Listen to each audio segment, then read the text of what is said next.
नमस्कार, आपके साथ मैं हूं सुरभि तिवारी। आप सभी का बहुत स्वागत है हमारे खास show Girish Pareek talk show में।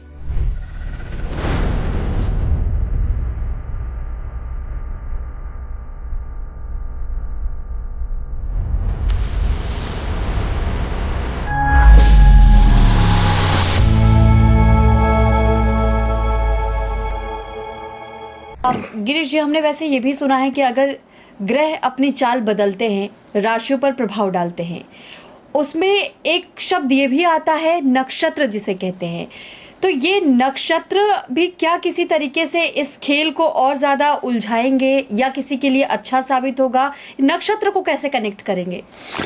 देखिए क्या है कि आप जानते हैं 27 नक्षत्र हैं, तो हर एक राशि के अंदर 2 या 3 मतलब एक चरण अगर ले लेते हैं तो इस तरीके से एक राशि का निर्माण होता है।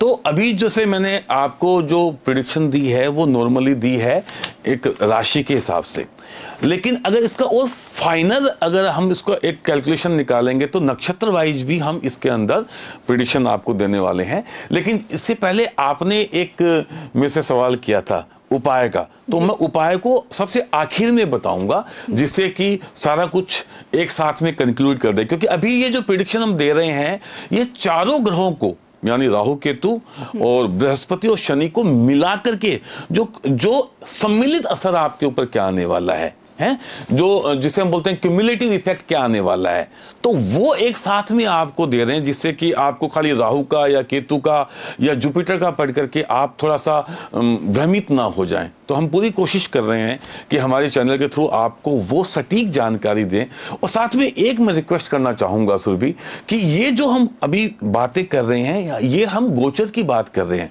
कुंडली के अंदर ये बहुत ज़्यादा ज़रूरी है कि आप ये समझिए कि गोचर का रोल 20 से 30% से ज़्यादा नहीं होता है। जो हम करंट प्लानिटरी पोजीशन की बात करें, जो अभी जो ग्रह हमारे बदल रहे हैं, सबसे ज़्यादा ज़रूरी होती है आपकी अपनी कुंडली और उसके बाद में जरूरी होता है आपकी महादशा, आपकी अंतरदशाएं।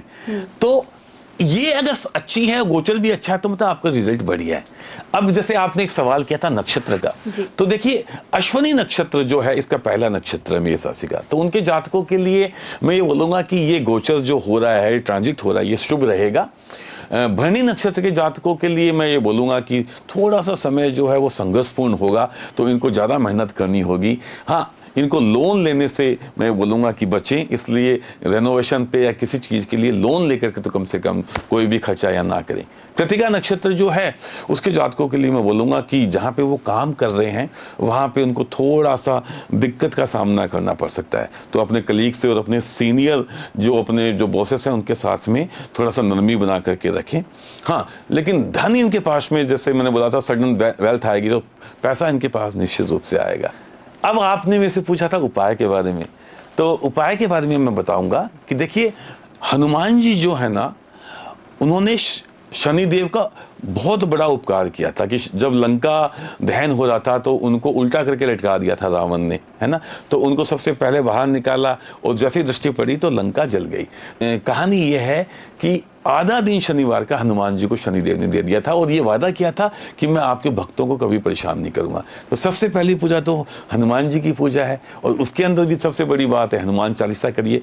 शनिवार को शनिदेव के मंदिर में जाइए और वहाँ पे जाकर के जो है आप तिल का तेल का एक दीपक जलाइए और उनके ऊपर तिल का तेल चढ़ाइए। हो सकता है तो आप नीले रंग की फूलों की माला भी उनको पहनाइए और उनसे प्रार्थना करिए कि वो आपके लिए शुभ हो, मंगलमय हो। तो शनिदेव से डरने की आवश्यकता नहीं है, शनिदेव को समझने की आवश्यकता है। शनिदेव जो है वो हमेशा आपके लिए उत्तम ही करना चाहेंगे, बशर्ते आप मेहनत से काम करें, अपने कंफर्ट जोन से बाहर आएं और गाड़ी चलाते हुए सावधानी रखिए। अगर आप सावधानी से काम करेंगे, मेहनत करेंगे और सबसे बड़ी बात है अपने कर्म अच्छे रखेंगे, तो शनिदेव आपको रिवॉर्ड देंगे। क्यों? क्योंकि इसका सबसे बड़ा उदाहरण हमारे जो माननीय प्रधानमंत्री, लोकप्रिय प्रधानमंत्री नरेंद्र मोदी जी है, क्योंकि वो 7.5 में ही हमारे देश के प्रधानमंत्री बने थे। तो ये था मेष राशि के लिए पूर्ण राशि विश्लेषण।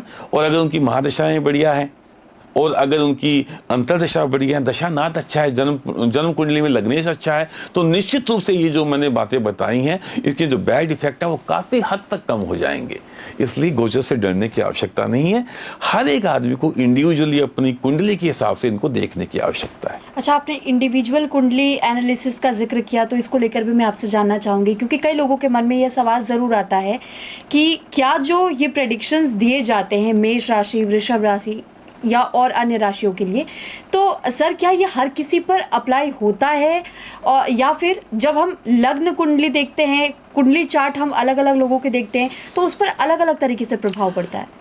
बहुत अच्छा सवाल आपने किया, और एक्चुअली में काफ़ी हमारे जो दर्शक भ्रमित रहते हैं, जैसे वो मैगजीन में राशि पढ़ते हैं और फिर उसके बाद में बोलते हैं कि ये सही नहीं हुआ। तो देखिए, मैगजीन में जो राशियाँ पढ़ते हैं वो डेट ऑफ बर्थ से पढ़ते हैं, और वो जोडिएक साइन होता है जो वेस्टर्न एस्ट्रोलॉजी होती है। हमारे यहाँ पे जो है चंद्र राशि से हम राशियों का निर्धारण करते हैं, वो हमें कुंडली से मालूम चलती है। तो हर एक आदमी की तो इंडिविजुअल कुंडली है, उसका पहला चार्ट होता है जो जिसे हम बोलते हैं लग्न चार्ट D1। उसके बाद में नौमांश चार्ट है, होरा है, उसके बाद में बहुत सारे 16-17 चार्ट तो कम से कम बनते ही हैं।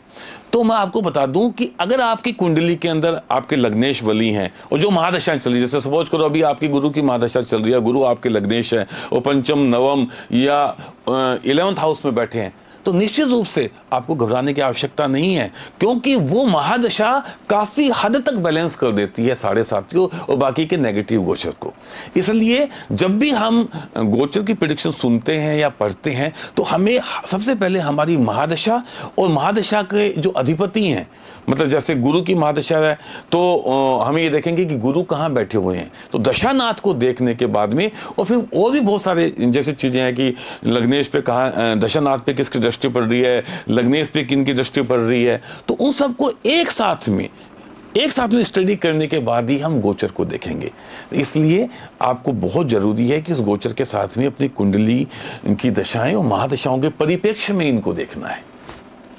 ठीक है, तो हमने ये तो जान लिया कि मेष राशि वालों के लिए अब क्या कुछ उन्हें करने की ज़रूरत है, किन किन बातों का ध्यान रखने की ज़रूरत है, और इन शॉर्ट अगर आप समझे तो आपको ये समझ में आएगा कि आपको अपने कर्म करते जाने हैं, फल की चिंता बिल्कुल मत कीजिए। शनिदेव, इसी वजह से कहा जाता है कि शनिदेव सिर्फ और सिर्फ आपके कर्मों पर ध्यान देते हैं। आपके कर्म अच्छे होंगे तो रिजल्ट अच्छा होगा, आउटकम अच्छा होगा। और इसके साथ हमेशा एक कहावत कही जाती है, सावधानी हटी दुर्घटना घटी। तो चाहे आप इसे ट्रैफिक रूल्स पर इम्प्लीमेंट कर लीजिए या अपने निजी जीवन में इम्प्लीमेंट कर लीजिए, तो आपको ये 2 खास तौर पर बातें ध्यान रखनी है ताकि आपका जीवन बेहतर हो सके।